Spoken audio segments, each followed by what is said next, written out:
ఈరోజుటి ఎపిసోడ్లో విజయమ్మ వాళ్ళ ఆయన వాళ్ళ పాప కలిసి ఇంటి లెక్కలు పొలం లెక్కలు అన్నీ రాస్తూ ఉంటారు.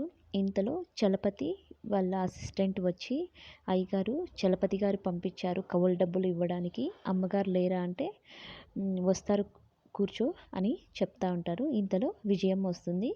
అందుకో విజయమ్మ వస్తుంది చూడు అని చెప్పేసి అంటాడు. అప్పుడు విజయమ్మ అక్కడికి వచ్చేసి, ఎవరు నువ్వు అంటే, నన్ను చలపతి గారు పంపించారు కవుల డబ్బులు ఇమ్మన్నారు అంటే, ఎప్పుడు చలపతే వస్తాడు స్వయంగా, ఇప్పుడెందుకు నిన్ను పంపించాడు కొత్తగా, ఏమైంది అని చెప్పేసి అనుకుంటా ఉంటుంది. విజయమ్మ వాళ్ళ కూతుర్ని డబ్బులు తీసుకోమంటుంది. చలపతి రాలేదా అంటే, చలపతి గారు కూడా వచ్చారు, బయట ఉన్నారు అని చెప్పేసి అంటాడు. సరే నువ్వు వెళ్ళు అని చెప్పేసి అంటుంది. తర్వాత విజయమ్మ బయటకు వెళ్ళి, చలపతి ఏమైంది, ఎందుకు కమ్మడి కప్పుకొని వచ్చావు ఇంత ఎండలో అని చెప్పేసి అంటుంది. తర్వాత చలపతికి తగిలిన దెబ్బలు చూసి, ఏమైంది, గొడవ జరిగిందా, లేకపోతే ఎవరైనా కొట్టారా అని చెప్పేసి, యాక్సిడెంట్ అయింది అని చెప్పేసి విజయమ్మ చలపతిని అడుగుతుంది. అప్పుడు చలపతి, లేదమ్మా, ఇదంతా ఆ చెంచలమ్మ చేసిన పని అని చెబుతాడు.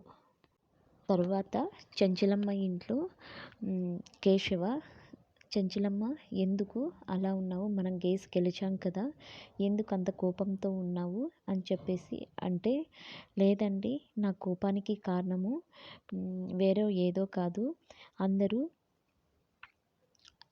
భర్త చనిపోయిన ఆడది అని చూడకుండా నా కోడల్ని అందరూ అవమానిస్తున్నారు, నిందిస్తున్నారు, తను ఏమనుకుంటుందో అని విచక్షణ జ్ఞానం లేకుండా ఎలా పడితే అలా మాట్లాడుతున్నారు అని చెప్పేసి అంటుంది. అప్పుడు కేశవ, అంత ధైర్యంగా నీ ముందర మాట్లాడే ధైర్యం ఎవరికుంది చెంచలమ్మ అంటే, ఆ విజయమ్మ అండి, ఆ విజయమ్మ ఎలా పడితే అలా నా కోడల్ని నిందిస్తుంది, సాటి ఆడది అనే జాలి దయ కూడా లేకుండా అలా ఎలా మాట్లాడతారండి, దేవుడు రాసిన రాతను ఎవరైతే తప్పిస్తారో దానికి నా కోడల్ని నిందిస్తూ నా కోడల్ని అందరూ ఎలా పడితే అలా మాట్లాడుకుంటున్నారు నా కోడలు గురించి, ఇక్కడ ఇంట్లోన బయట వాళ్ళు అందరూ అలాగే ఉండారండి, నా కోడలు ఏ పాపం చేసింది అని చెప్పేసి అంటూ ఉంటుంది. ఇంతలో చంటి అక్కడికి వస్తాడు. ఈ బాబేనమ్మ మనకు ఎదురు వచ్చింది పొద్దున అని చెప్పేసి వాళ్ళ పని వాళ్ళు చెప్తారు.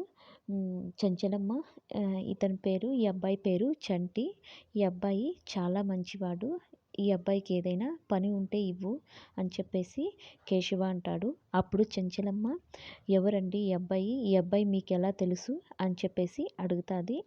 ఏదో పరధ్యానంలో బండి నడుపుతూ ఉంటే పడిపోయాను చెంచలమ్మ, అప్పుడు ఈ అబ్బాయి వచ్చే నన్ను కాపాడుతాడు అని కేశవ అంటాడు. అప్పుడు చెంచలమ్మ, ఏమైందండి, మీకేమైనా తగిలాయా, మీరు బాగానే ఉన్నారు కదా అని చెప్పేసి అడుగుతుంది.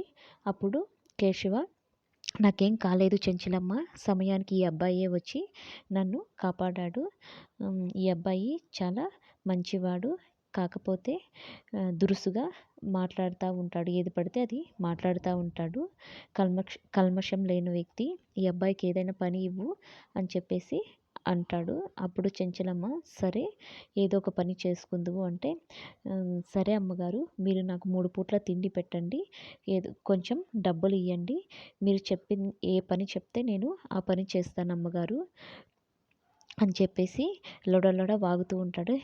ఆపు, నాకు ఎక్కువ మాట్లాడే వాళ్ళంటే నచ్చదు, నోరు మూసుకొని పని చేసుకో అని చెప్పేసి చెంచలమ్మ తన గదికి వెళ్ళిపోతుంది. అలాగే అందరూ గుర్తుపెట్టుకోండి, నా కొడుకు స్థానాన్ని ఎవరు భర్తీ చేయలేరు, నా కొడుకు స్థానం నా కొడుకుదే అని చెప్పేసి చెంచలమ్మ తన గదిలోకి వెళ్ళిపోతుంది.